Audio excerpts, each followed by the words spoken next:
First rest day of La Vuelta completed. Time then to get back to action. Destination BAIONA, where all the jerseys would be back on the line. How tough a reintroduction to hostilities would it be? Anybody's guess. Certainly the temperatures feeling a bit more pleasant, coming down from over 40 Celsius to a modest 26 in Galicia. The sun was shining, the sky was blue, but what a profile to deal with. Just 12 kilometres of racing before the first big test of the day, backstacked with climbs as well, with a downhill run to the Atlantic coast. This was always going to be dramatic. Well, a breakaway expected, and a breakaway surely would deliver. There were so many teams that understood that fact, and as a result, it took an awful long time to establish one. But one thing was more or less certain, and that was that Wout van Aert was determined to go for it.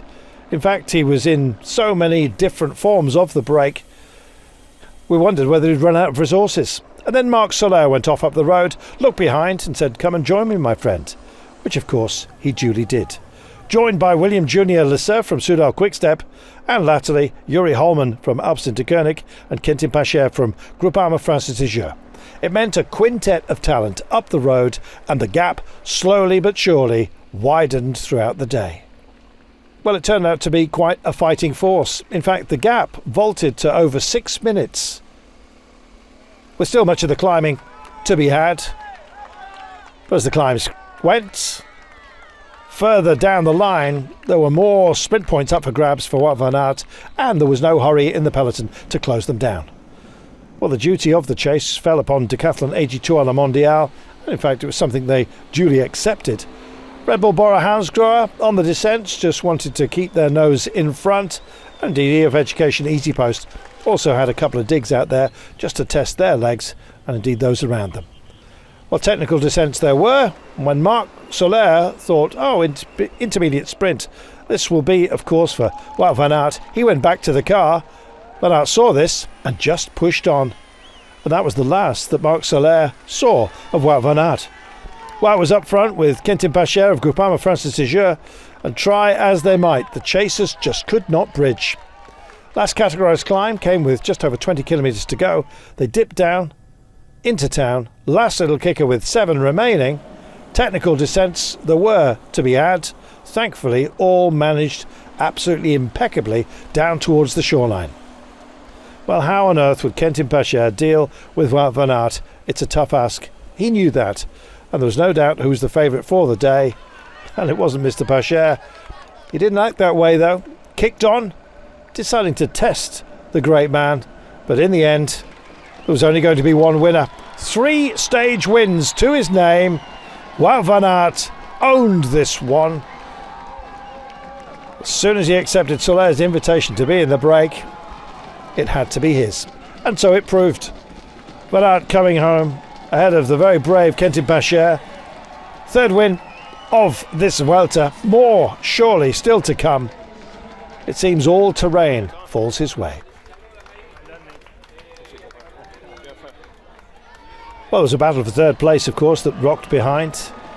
Yuri Holman had got back on the final descent, just missed timing it. Le Cerf just edged at the line by Marc Soler, who took the day's podium.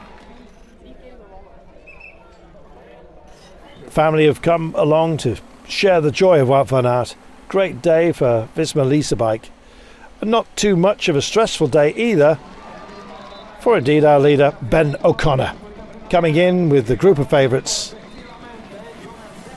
Stopping the clock, 5.5 minutes down, but of no consequence. Nobody in the break was a threat overall. Wout van Aert, does he own green yet? Kind of looks that way, doesn't it? Will he be in the break again tomorrow? Well, why not? You just never know what terrain he's going to thrive within. But I'll take it ahead of Pacher, Soler, Le Cerf, Holman. Juristi from Euskaltel skittled off the front, with Narvaez leading home the pack of favourites. Our stage winner, again, is the work of art that is Wout van Aert. Overall, no change in the ranking, with Ben O'Connor still leading this race ahead of Primož Roglic and Richard Carapaz. His margin of advantage, 3 minutes 53. O'Connor stays in red, and he'll be hoping for more days to pass in exactly that fashion. There's another potential breakaway day rocking right into our consciousness with Stage 11, 167 kilometres. Kotitso, Padron, our destination. A painful circuit, presumably, and a dramatic finale, you can be sure. This race is amazing. We'll see you tomorrow.